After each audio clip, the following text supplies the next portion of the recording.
বাস্তুদোষ নাশ করুন, দেখবেন বাস্তুদোষ অনেকটাই কেটে যাবে।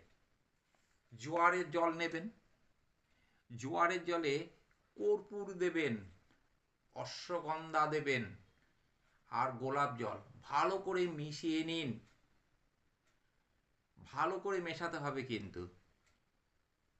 এইবার বলুন, ওম বাস্তু দেবতাভ্যো নমঃ।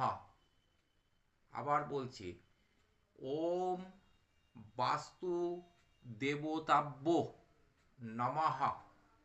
আরেকবার বলছি, ওম বাস্তু দেবতাভ্যো নমঃ। সবগুলি ভালো করে গুলে ঘরে ছিটান। অচিরেই কিন্তু ভালো ফল পাবেন, বাস্তুদোষ দূর হবে।